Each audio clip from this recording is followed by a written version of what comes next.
said yesterday, because he was on CNN, and boy, isn't he the voice that we should all be listening to. Listen to what John Kasich said about the caravan coming from Honduras.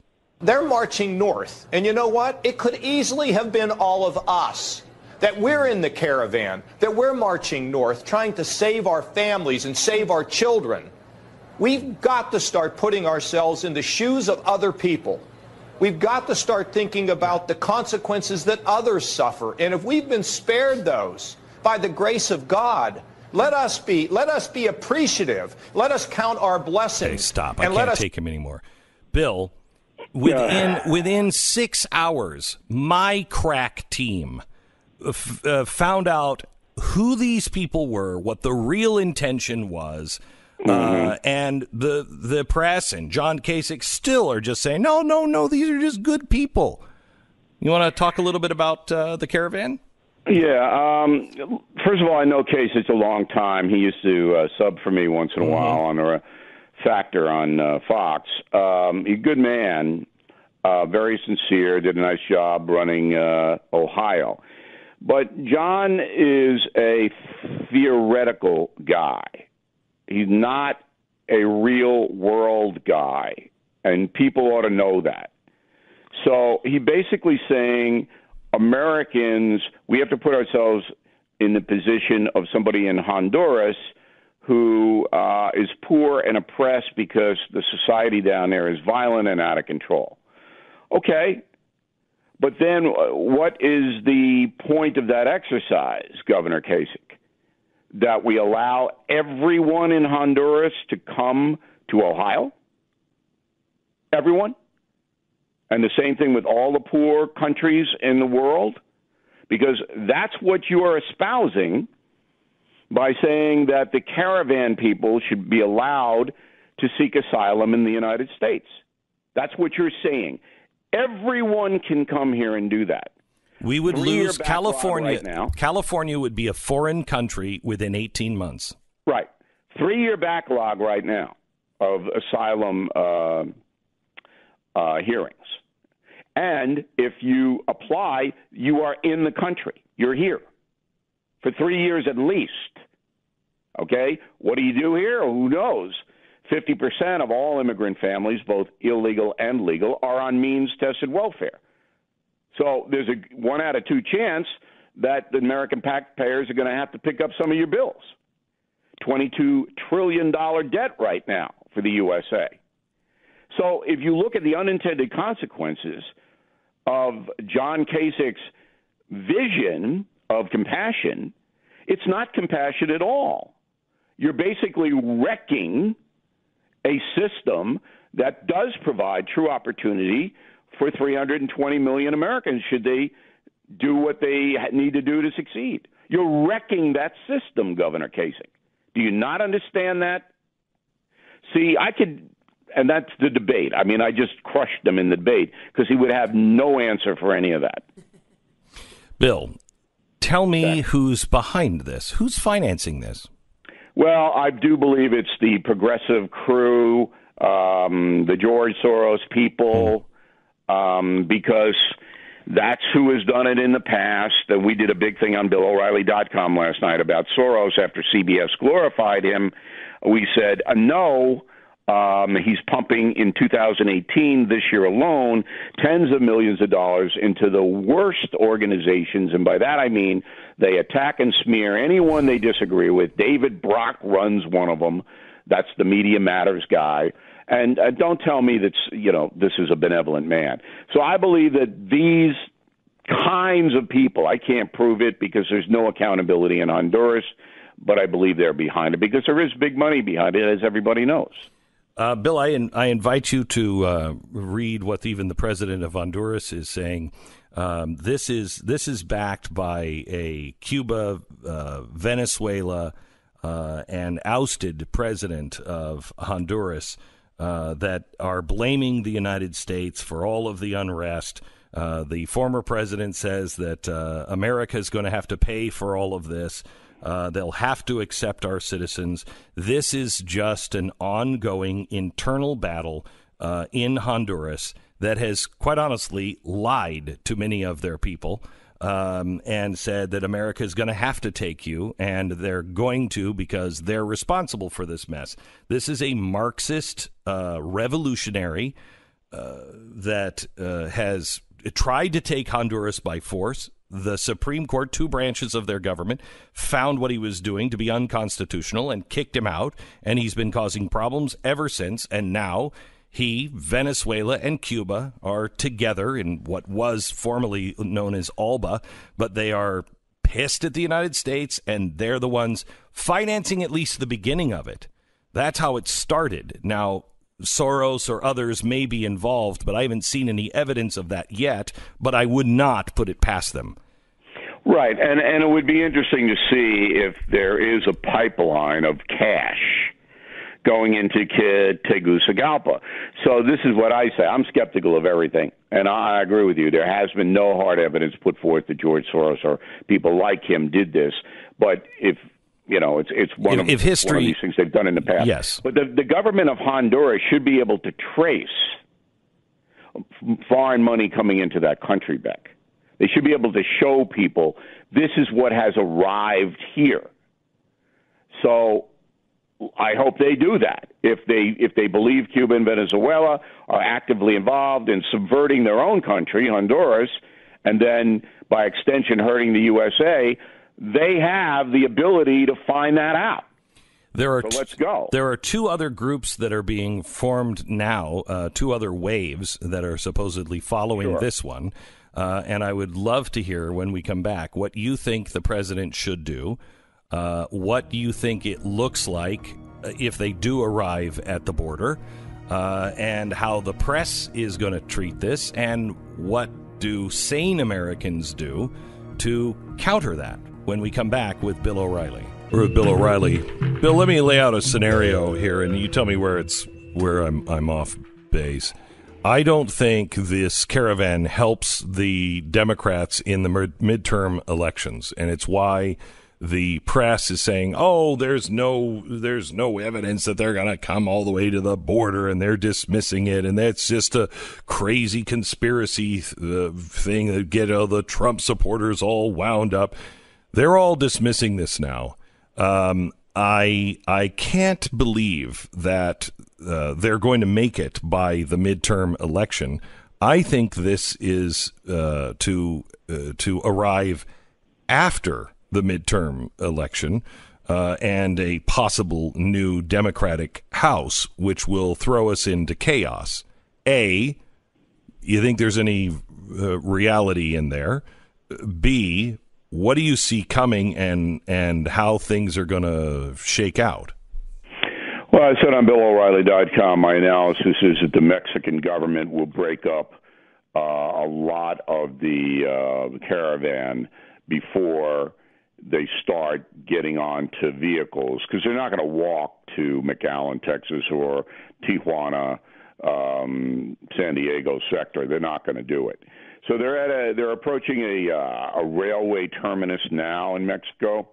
Some of them will get on trains heading north. Those trains have to stop in Mexico City, and that's where I believe the Mexican government will start to intervene. Some of them will make it, but when you say some, 1,000, they're not going to walk. So you don't think it'll be a mass? No, they'll break them up. That's what, look, the State Department, Pompeo, is down there now. I mean, he's screaming at them now that, if you let these people en masse go to the border, we're going to take economic reprisals on Mexico. And that's what they'll do, and they know it. So they'll break it up. But some people will reach, and some people will get there, mostly in vehicles. That's where the smugglers come in, the cartels come in, the Pueblos in Frontieras already has vehicles down there. You can do trains, you can do a whole bunch of stuff. But when it gets to that point, the border authorities will put up barriers, new barriers, and it'll be manned by U.S. troops, and there will be no way for the migrants to get to any U.S. official to apply for asylum. Trump's already said he's going to do that. He has to do it. The left is hoping for some kind of violent confrontation. That's what they would like to see. But I agree with you that this is not helping the Democratic Party in the vote 10 days from now. How bad it's hurting them, it depends what section of the country you're in. Do you see the possibility that real radicals would like to set up a Palestinian Israel situation at our border, and it would be handled exactly the same way by the media as they handle the Palestinians and Israel? They show the big bad state beating up on the little guy. Do you? I mean, I said 2 years ago, this is what our border is eventually going to look like. They are going to set up a Palestinian kind of situation, and we're going to be Israel. I mean, they've already done this, on the small stage. Bring it to Broadway, bring it to the American border, and that's the way they'll play it.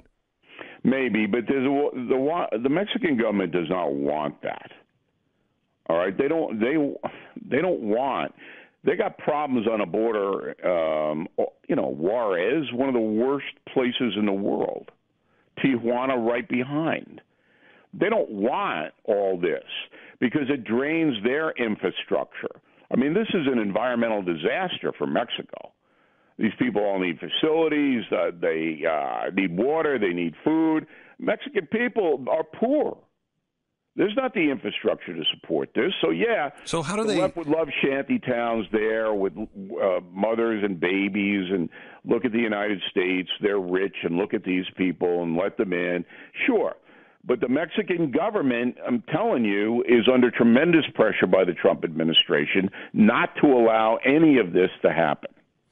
So, how do you move 7,000 to 14,000 people and just find enough water? How is this not a humanitarian crisis? It's a disaster. Now? But they have it set up whereby there are tents. Who paid for those tents?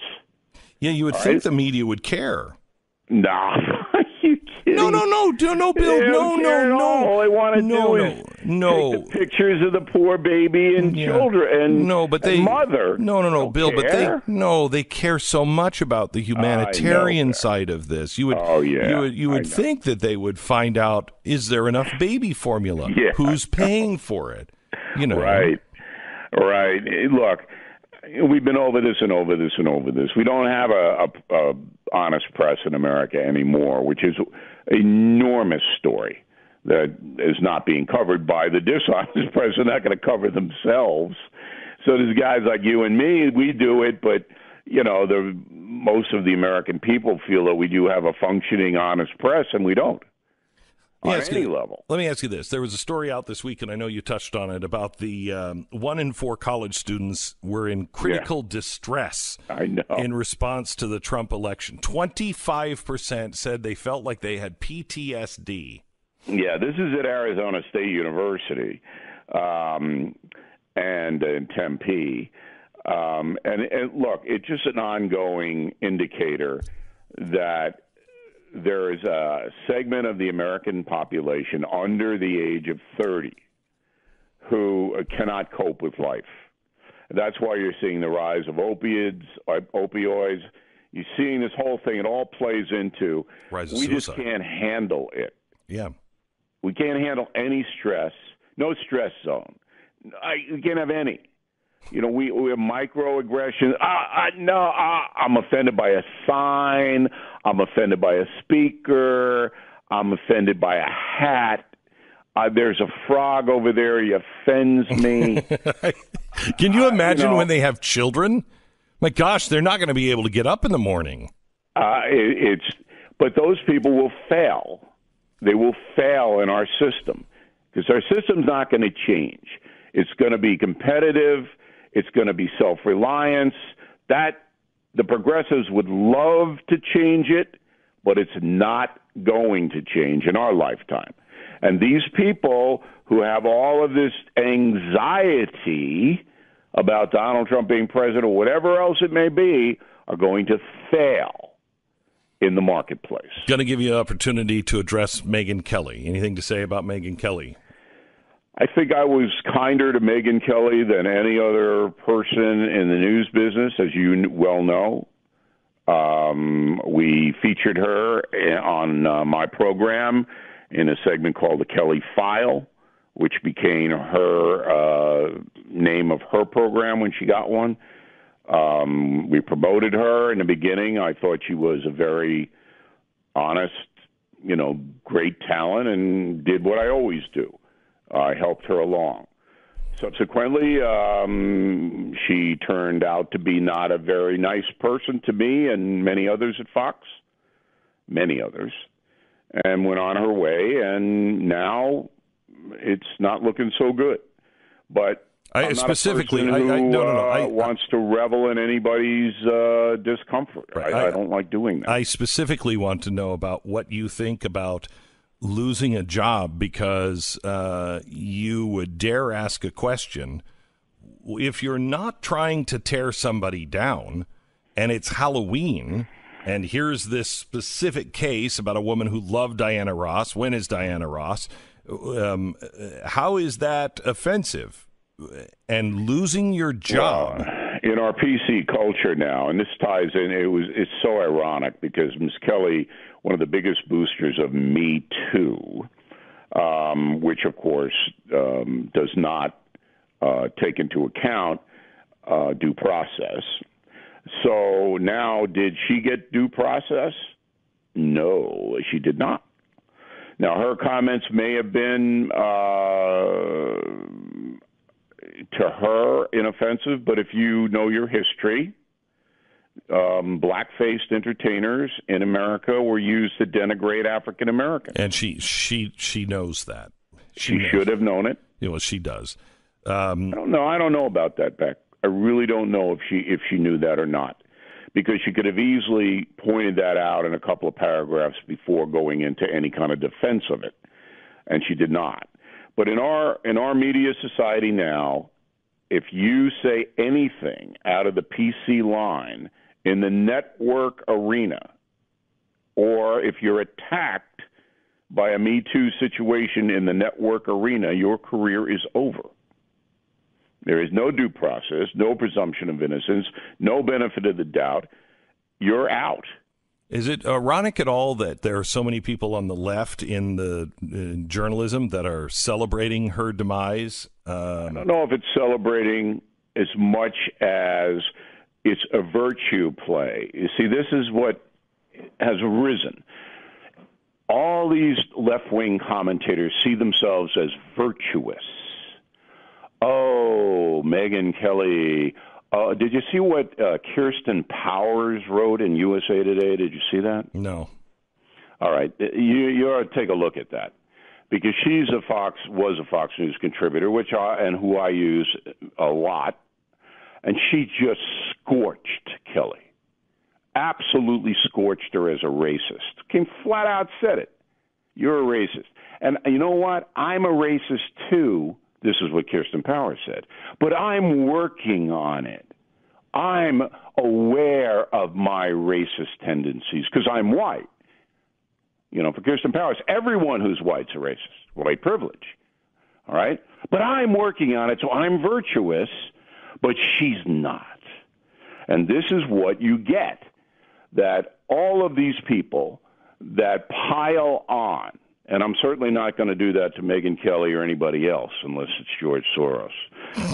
All of these people, I'm the really good person, And it's very frightening what's happening in this country. I could tie it into killing the SS, but I'm sure you don't want to hear that.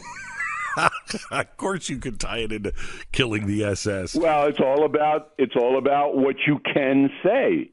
It's all about fear.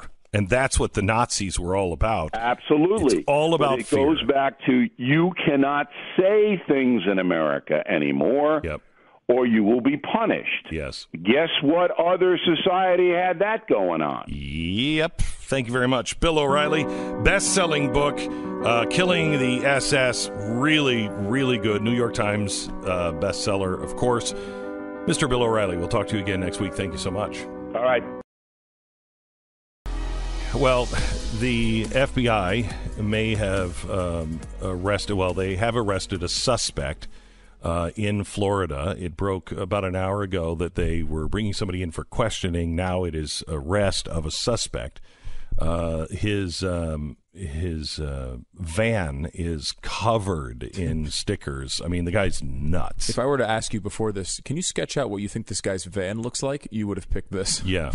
It's just covered in decals and seemingly political messages. Yet I can't quite zoom in to see exactly what they say. And they've covered the van. They're now covering it so with blue tarp so no one can see it. Yep. But we've had a blurry picture of it, and it looks like it may be a guy on the right, or at least it's hard to tell exactly. There's certainly political messages all over it and flags all over it. It does appear to be a picture of Trump and the presidential seal. I mean, could it be?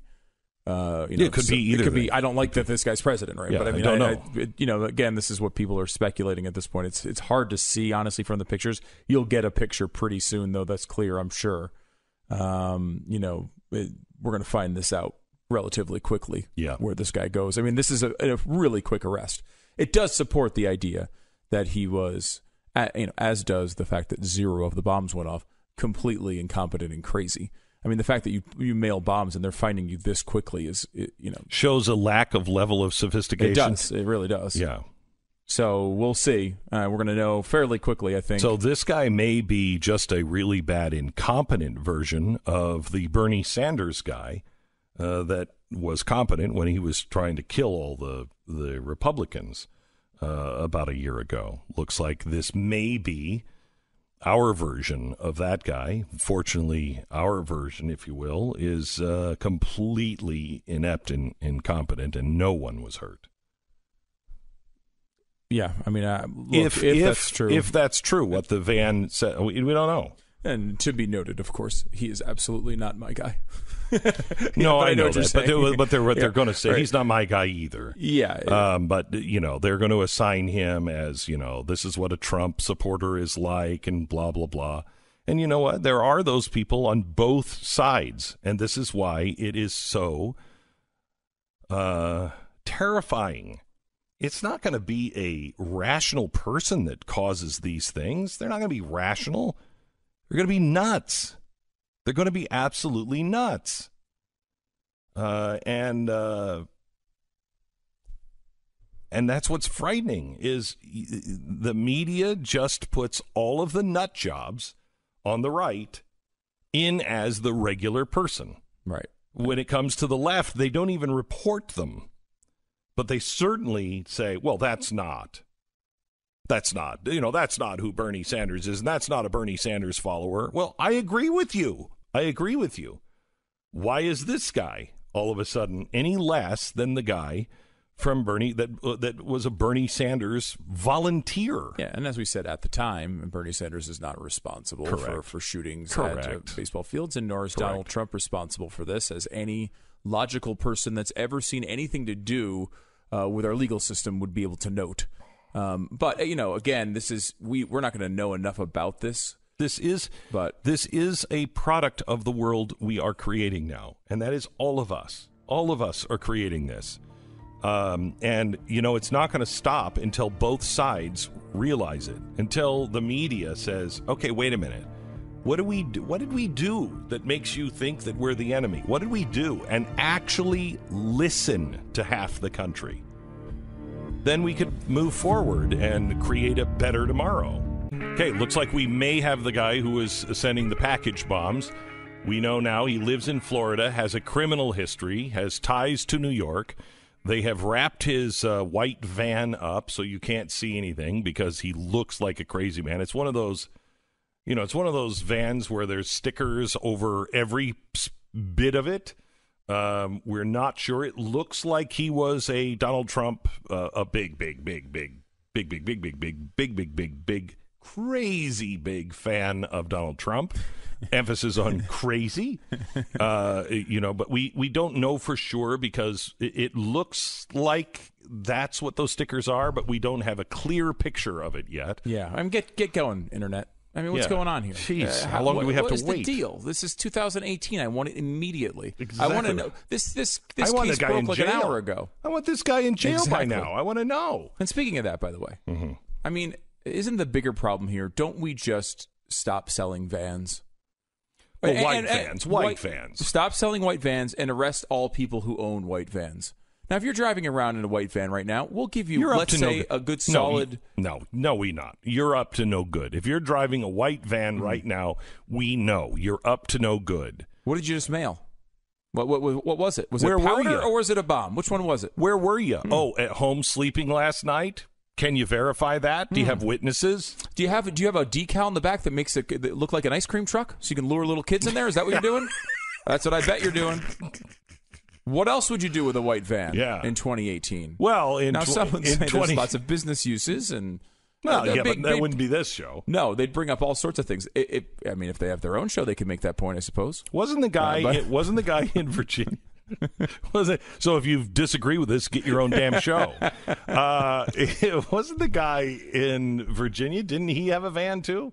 I thought he was living in his van or something, wasn't he? Yeah, I think you're right. Yes, he was, because he went to he would bathe at the YMCA, the local YMCA. Yeah. So when the shooting happened, they all knew where he was and they knew who he was because he was he lived in another state and drove there to basically camp out there and prepare for the shooting. Right. He was a Bernie Sanders guy, a big crazy big Bernie Sanders guy, and he was living in his van. I mean, it's going to be interesting to see. I think there's several distinctions to several additional levels to this. Let's say we find out that this is exactly who it is. It is the person. It is his van. These are pro-Trump stickers, whatever. I mean, we don't know any of those things for sure yet. But if we find that out, it'll be an interesting distinction to see if he is the type. He's either a very incompetent lunatic who tried to blow up people and failed. Hang on just a second. Or hold on, I have one more sentence. Or he's a lunatic who was just trying to scare people and did not intend to kill people. That will be a distinction that will be interesting in the investigation. Did you see his van? I did. Yeah, okay. I'm going to guess incompetent. I'm going to guess incompetent too. Because a van like that, if you're thinking, I'm going to put a sticker on my van because I want people to know, and maybe it'll change their heart. Maybe it'll change their mind. Yeah, that van's not. That van is like, stay away from this guy. Let me ask you this. Yeah. In American history, let me go in global history. Has there ever been an individual who has been won over by a massive collection of bumper stickers on a car? Has anyone ever changed an opinion or considered a new one because someone, not from one bumper sticker, because I think that's even possible, but maybe even a couple, maybe two or three, right? 3, you're pushing it. You have 300 bumper stickers covering all of your windows. You are not convincing anyone to your viewpoint. I think you've lost people because of it. Oh no! If you have an HOA, you're going to be kicked out. Yeah, they're going to tell you to move because you're going to spook to death all of the neighbors, even the neighbor. You could be living in the most you could be living in a neighborhood with the Holy Family. Mm-hmm. And the Pope and all of the pro-life activists from all time. Right. And you could drive one of those crazy anti-abortion vans into your driveway, and those people are going to say, we have standards. Yeah. You're nuts. I just really hope if Jesus comes back, it's not in a van. If he comes in a white van with a bunch of bumper stickers, people are not going to buy it. They're just going to be like, I don't believe this guy. There's no way he'd come back like that. And again, you're not supposed to know it's coming. Right. So maybe that's how he does it. Maybe that's how he does it. He comes back.